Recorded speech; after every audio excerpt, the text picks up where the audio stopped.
அனைவருக்கும் வணக்கம். நம்மளோட ஸ்ரீபக்தி சேனலில் இன்னைக்கு கும்பகோணத்தில் அமைஞ்சிருக்கக்கூடிய மிக பிரம்மாண்டமான ஸ்ரீ சாரங்கபாணி சுவாமி திருக்கோவில் தான் பார்க்க போகிறோம். கோவில் 108 திவ்ய தேசங்களில் 12வது திவ்ய தேசமாகும். கோவில் பஞ்சரங்க கஷேத்திரங்களிலும் ஒரு கோயிலாகவே இருக்கின்றது. இந்த கோவிலுக்கு சோழர்கள், விஜயநகர பேரரசு மற்றும் மதுரை நாயக்கர்களும் திருப்பணிகள் செய்திருக்கிறார்கள். கோவில் கும்பகோணத்தில் இருக்கக்கூடிய பெருமாள் கோவிலே ரொம்ப பிரம்மாண்டமாக அமைக்கப்பட்ட ஒரு கோவில். நம்ம இந்த கோவிலுடைய பிரம்மாண்டமான ராஜகோபுரத்தை பார்க்கிறோம். இந்த கோபுரத்தோட உயரம் 150 அடியும் 11 நிலைகளும் கொண்ட பிரம்மாண்டமான ராஜகோபுரம். எல்லாத்துலேயுமே அழகான சுதைச்சிற்பங்களும் அழகாக அமைச்சிருக்காங்க.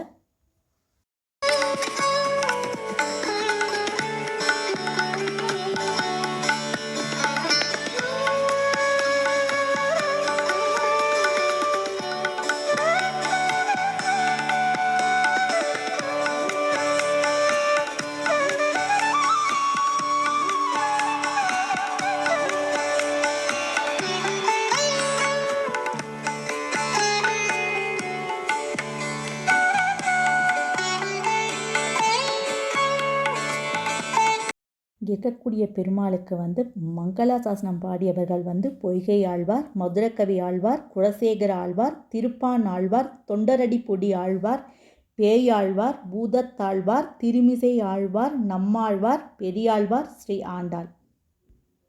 இந்த கோவிலோடைய தீர்த்தங்கள் என்ன அப்படின்னா ஹேமவல்லி புஷ்கரணி, காவேரி ஆறு மற்றும் அரிசில் ஆறுகள். இந்த கோவிலுடைய பிரம்மாண்டமான கொடிமரம் மற்றும் பலிப்பீடம் பார்க்குறோம். இந்த கோவிலில் இருக்கக்கூடிய ஹேமவல்லி புஷ்கரணியில் தான் இங்கே இருக்கக்கூடிய தாயார் கோமலவல்லி அவதாரம் செய்தார்கள். கோவிலில் தாயாருக்கே மிகுந்த முக்கியத்துவம். முதல்ல தாயார் சன்னதிக்கு சென்ற பிறகே பெருமாள் சன்னதிக்கு போகும்படி இங்கே வடிவமைப்பு செய்யப்பட்டிருக்கிறது. இந்த கோவிலை சுவாமியை தரிசிக்க உத்தராயண மற்றும் தட்சிணாயன புண்ணிய வாசல்கள் அமைக்கப்பட்டிருக்கு. இங்கே இருக்கக்கூடிய பெருமாள் மூலஸ்தானத்தில் கோமலவல்லி மற்றும் மகாலட்சுமி தாயாருடன் அருள்பாலிக்கிறார். நாபியில் பிரம்மா, தலைப்பகுதியில் சூரியனும் உள்ளனர். நாம் அடுத்ததாக இந்த கோயிலில் விசேஷமாக இருக்கக்கூடிய ஸ்ரீ கோமலவல்லி தாயார் மற்றும் பெருமாள் சாரங்கபாணியும் தரிசனம் செய்து கொண்டிருக்கிறோம். இருக்கக்கூடிய பெருமாள் உத்தான சயன கோலத்தில் காட்சி கொடுக்கிறார். இத்தலத்திற்கு திருமிசை ஆழ்வார் சுவாமியை வணங்கி மங்களாசாசனம் செய்தார். அப்போது அவர் நடந்து கால்கள் வலிக்கின்றது என்று பள்ளி கொண்டிருக்கிறாயா என்ற பொருளில் பாடினார். அவருக்காக சுவாமி எழுந்தார். திருமாலின் அருளை கண்டு மகிழ்ந்த திருமிசையாழ்வார் அப்படியே காட்சி கொடு என்றார். அவ்வாறே சுவாமியும் உத்தான சயன கோலத்தில் இன்றும் காட்சி கொடுக்கிறார். இங்கு இறைவன் தாயாரை மணக்க ரதத்தில் வந்ததால் இங்கு கருவறையும் ரதத்தின் வடிவமைப்பில் உள்ளது. இருக்கக்கூடிய கருவறை ரதமே ரொம்ப சிறப்பாக போற்றப்படுகின்றது. இதில் இருக்கக்கூடிய சிற்பங்களும் ரொம்ப அழகாக அமைச்சிருக்காங்க. பெருமாள் பொதுவாகவே சங்கு சக்கரத்துடன் மட்டுமே காட்சி தருவார். ஆனால் இத்தலத்தில் சார்ங்கம் என்னும் வில்லும் வைத்திருக்கிறார். மூலஸ்தானத்தில் இருக்கும் சுவாமி மற்றும் உற்சவர் இருவருமே சாரங்கம் வைத்திருப்பதும் விசேஷம். அதனாலே இவருக்கு சாரங்கபாணி பெருமாள் என்ற சிறப்பு பெயரும் ஏற்பட்டது.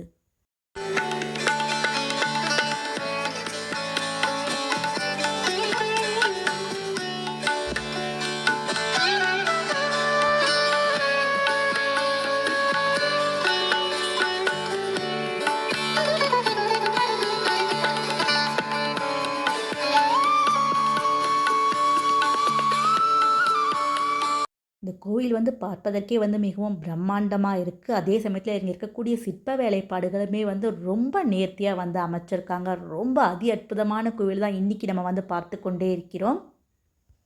இந்த கோவிலுடைய தல வரலாறு என்ன அப்படிங்கிறத பார்ப்போம்.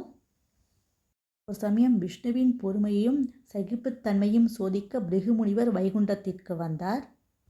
அங்கே பள்ளி கொண்டிருந்த பெருமாள் மார்பில் எட்டி உதைத்தார். ஆனால் பெருமாள் அவரை தடுக்கவும் இல்லை, கோபப்படவும் இல்லை, வெறுமனே சிரித்து கொண்டிருந்தார். இதை கண்டு மகாலட்சுமி அங்கிருந்து கோபித்து வைகுண்டத்தில் இருந்து சென்று விட்டார்கள். அதன் பிறகு பிருகுமுனிவரும் அன்னை மகாலட்சுமியின் காலில் விழுந்து யாகம் நடத்துவதற்காக மிகவும் மென்மையான இயற்கையான கடவுளை கண்டுபிடிக்கும் வேலை தனக்கு கொடுக்கப்பட்டதாகவும் கூறினார். இந்த சோதனைக்காக நான் இறைவனை தாக்கினேன், எந்த நோக்கமும் இல்லை, மேலும் அவரை தனது மகளாக பிறக்க வேண்டும் என்று அவர் தாயிடமும் கெஞ்சினார்.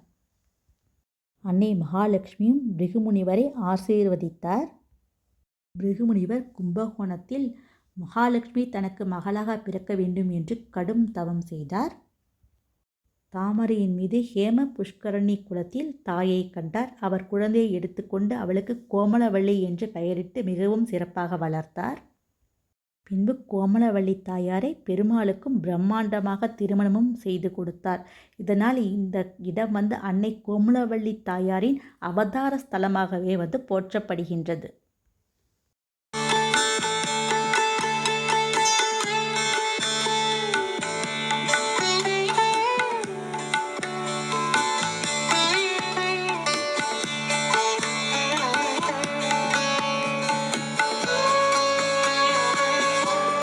இங்குள்ள பெருமாள் கருவறைக்கு மேல் வைதீக விமானத்தின் கீழ் அருள்பாலிக்கிறார்.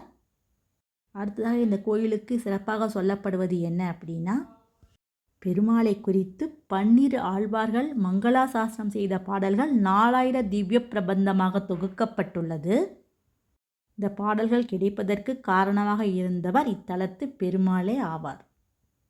லக்ஷ்மி நாராயணசாமி என்பவர் பெருமாளுடைய தீவிர பக்தர். அவர் தான் இந்த கோவிலுடைய கோபுரத்தையும் கட்டினார். அவருக்கு குழந்தைகள் இல்லை. ஒரு தீபாவளி அன்று அவர் பெருமாளின் திருவடியை அடைந்தார். இன்றும் தீபாவளி அன்று உச்சி காலத்தில் அந்த பக்தருக்கு சாரங்கபாணி திதி கொடுக்கும் நிகழ்ச்சி நடக்கிறது. இங்கு பக்தர்க்காக பெருமாளே கருணை கடலாக விளங்கினார். மிகவும் சிறப்பான ஸ்ரீ கோமலவள்ளி தாயார் மற்றும் சாரங்கபாணி சுவாமியை பார்த்தோம். நம்ம ஸ்ரீபக்தி சேனலை லைக் பண்ணி சப்ஸ்கிரைப் பண்ணுங்கள். இந்த வீடியோ பார்த்த அனைவருக்கும் மிக்க நன்றி.